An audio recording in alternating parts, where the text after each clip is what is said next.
हे संपूर्ण देश पाहतोय। छान देशाच्या महत्त्वाच्या विषयावरती चर्चा होते। विरोधक आणि सत्ताधारी पक्ष विरोधक देशाच्या दृष्टीने महत्त्वाचे विषय तिकडे मांडतायत आणि सत्ताधारी सुद्धा छान त्याला उत्तर देत आहेत, असं चित्र तिकडे दिसतंय, असं म्हणतात। दुर्दैवाने तसं होत नाहीये। महत्त्वाच्या विषयाला बगल देऊन नको त्या विषयाकडे चर्चा भरकटवली जाते आणि काही जे विषय जे इथे जात आहेत, विशेषतः हिंदुत्वाचा विषय, गेल्या काही दिवसांपासून बांगलादेशामध्ये हिंदूंवरती अत्याचार होत आहेत, हल्ले होत आहेत। तुम्हाला सगळ्यांना कल्पना असेल, एक 2-3 महिन्यापूर्वी बांगलादेशचा क्रिकेट संघ आपल्या देशात आला होता, हिंदुस्थानात आला होता। तेव्हा आदित्यने सुद्धा हा मुद्दा उपस्थित केला होता की जर बांगलादेशामध्ये हिंदूंवरती अत्याचार होत असतील तर अशा देशाच्या क्रिकेट संघाबरोबर आपण क्रिकेट खेळणं किती योग्य आहे। साहजिकच आहे, त्याला सत्ताधारी पक्षाकडनं काही उत्तर मिळालेलं नाही, ते मिळणारच नव्हतं। आत्ता सुद्धा गेले काही दिवस मी पाहतोय, आज मी तुम्हाला सगळ्यांना बोलवण्याचं कारण एवढं आहे की सातत्याने हे हल्ले सुरूच आहेत।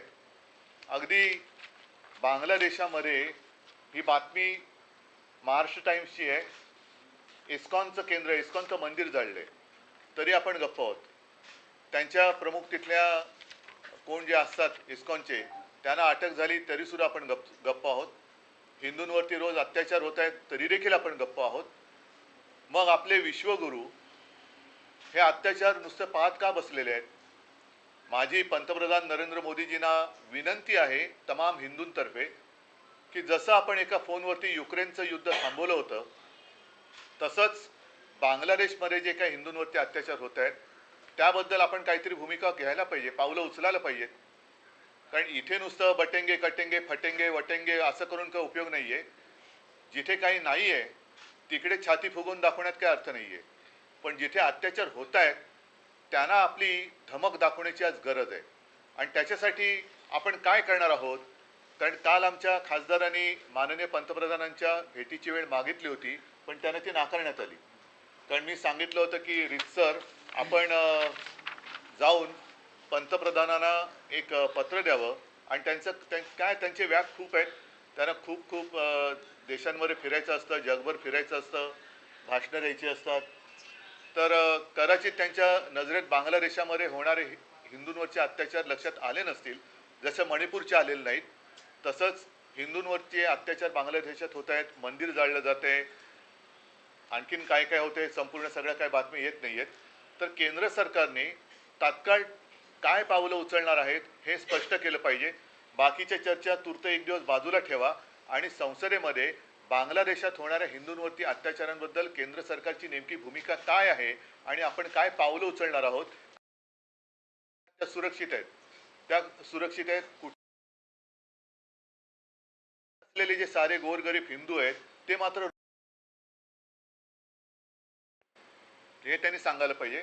आणि जसं बांगलादेशामध्ये इस्कॉनचं, मला खरं म्हणजे आश्चर्य वाटलं, संतापही आलाय की 2 बातम्या, कदाचित ही मंदिरं एवढी महत्त्वाची नसतील त्यांच्यासाठी, पण ही कालची बातमी आहे सकाळमधली, सिडकोचा डोळा, हे कुळांचे भूखंड कोणाला मिळणार? आता सध्या भूखंड कोणाला एकालाच मिळत आहेत, तर हा सुद्धा भूखंड जो आहे सिडकोचा, हा सुद्धा त्यांनाच जाणार आहे का? आणि मंदिराचा जो काही भूखंड आहे तो त्यांना जाणार आहे का? दुसरं सामनाची बातमी आहे, ही सुद्धा मोठी बातमी आहे। गेल्या 80 वर्षापासून दादर रेल्वे स्टेशनच्या इथे असलेलं हमालानी बांधलेलं, जो हमाल कष्ट करतो त्या हमालानी बांधलेलं मंदिर गणपतीचं आणि हनुमानाचं हे भाजप सरकारने त्याला नोटीस पाठवली। ती नोटीस माझ्याकडे आहे की तुम्ही रेल्वेच्या जागेवरती अतिक्रमण केले 80 वर्षापूर्वी, 80 वर्षापूर्वीचं मंदिर हे पाडायला निघाले। मग तुमचं कुठे हिंदुत्व, कसलं हिंदुत्व आहे तुमचं? आम्हाला तुम्ही जेव्हा प्रश्न विचारता तुम्ही हिंदुत्व सोडलं का, मग तुम्ही काय सोडलेलं आहे आत्ता? ना तुम्ही आमच्या इथली मंदिरं वाचू शकत, ती तुमच्याच राजवटीमध्ये रेल्वे प्रशासन पाडतंय, सरकार आणि राज्य सरकार ढिंब आहे। सिडकोच्या मंदिरावरती कोणाचा तरी डोळा आहे, त्या जमिनीवरती बांगलादेशामध्ये मंदिर जाळलं जाते, हिंदूंवरती अत्याचार होत आहे, तरीसुद्धा गप्प बसणाऱ्यांचं हिंदुत्व नेमकं त्याची व्याख्या आणि त्याचा आकार उकार तरी काय आहे, हे मला एकदा त्यांच्याकडनं उत्तर मिळायला पाहिजे. म्हणून मी आज तुम्हाला सगळ्यांना बोलवलं. कारण त्यांना आम्ही रितसर भेटीची मागणी केली होती, ती त्यांनी दिली नाही. म्हणून नाईलाजाने मला आपल्या माध्यमातून त्यांना हा प्रश्न विचारायला लागतोय. पहिल्यांदा आणि मग नेशन विशन इलेक्शन आहे, ते त्यांना फक्त इलेक्शन पुरतंच त्यांचं हिंदुत्व बाकी आहे का? हिंदू त्यांना फक्त म्हणजे नुसती मतं नाही आहेत, हिंदूंना भावना आहेत. त्याच्यामुळे वन नेशन इलेक्शन वगैरे ज्या काही गोष्टी आहेत, ह्यांचं हिंदुत्व हे फक्त इलेक्शन पुरतंच मर्यादित आहे का? हा सुद्धा प्रश्न आहे की हिंदू राहिले फक्त मतांपुरते, एवढंच त्यांचं हिंदुत्व आहे का? तर त्याच्यावरती त्यांनी बोललं पाहिजे.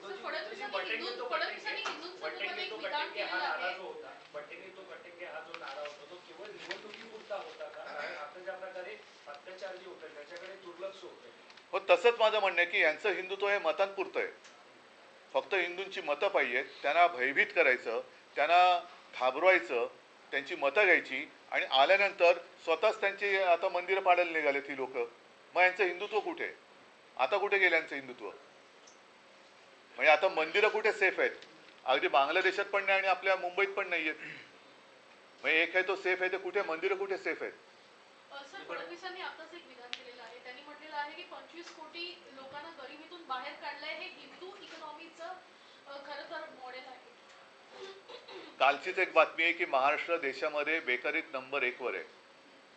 ही कालची बातमी आहे.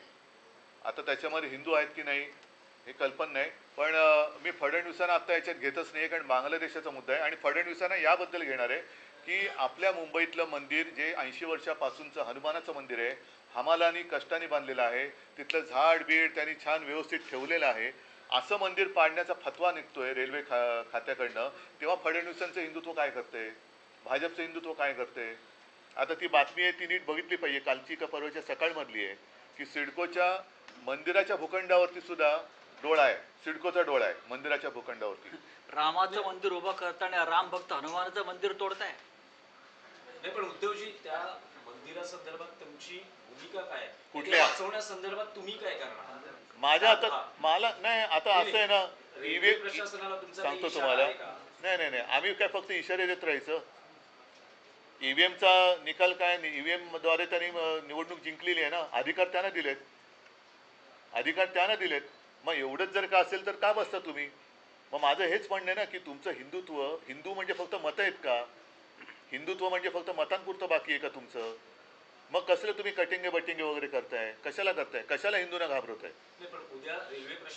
नाही, पहिलं मला त्यांच्याकडनं उत्तर. नाही नाही नाही नाही, मी आता याच्याबद्दल काही बोलणार नाहीये. कारण एकदा ह्याच्याबद्दल, ह्या निर्णयाबद्दल, निवडणुकीच्या निकालाबद्दल लोकांच्या मनात एक धक्का आहे. जर का त्यांना असं वाटत असेल की लोकांनी खरंच त्यांना मतं दिले, तर पहिले त्यांची जबाबदारी आहे, ते काय भूमिका घेतात त्याच्यावरती माझी भूमिका राहील. पहिलं हे मी तुमच्या माध्यमातून या राज्य सरकारच्या आणि मोदींच्या सुद्धा लक्षात आणून देतोय की बांगलादेशात हिंदू सुरक्षित नाही आहे. माझ्या राज्यामध्ये हिंदूंची मंदिरं पाडली जात आहेत. अशा वेळेला ज्या हिंदूंच्या मतांवरती तुम्ही निवडून आलात, त्या हिंदूंची मंदिरं वाचवण्यासाठी तुम्ही काय करणार आहात, हे मला पहिले त्यांच्याकडनं उत्तर तर येऊ द्या.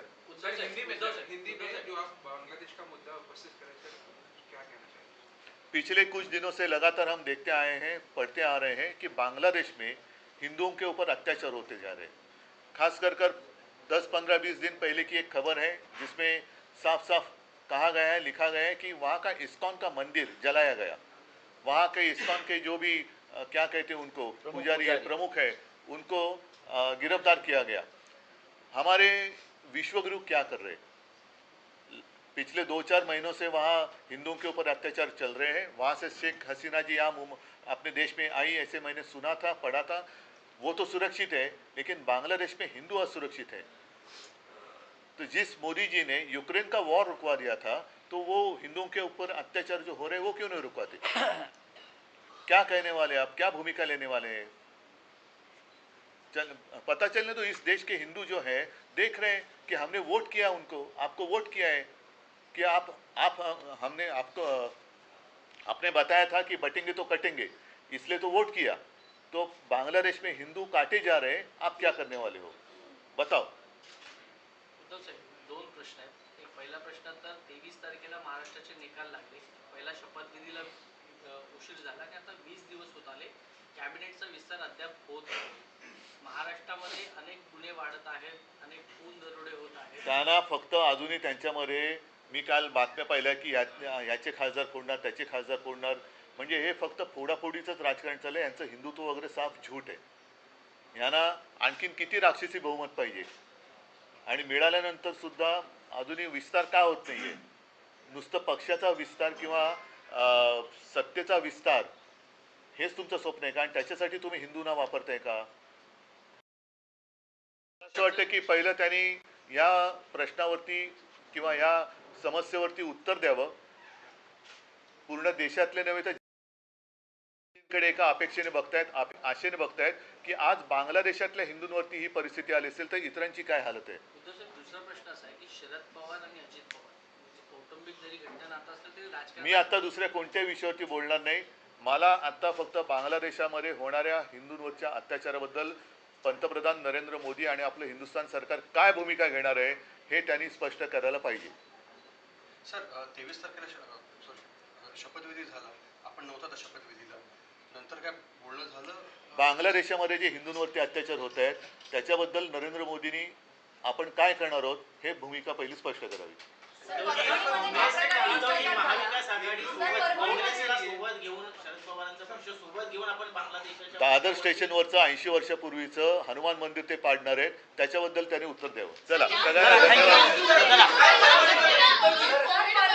याच परिणामावरून कोविडमध्ये महाविकास आघाडीला घेण्याचा प्रयत्न केला होता. मात्र आताची त्यांची मंदिरांबाबतची भूमिका तुम्हाला संशयास्पद वाटते का?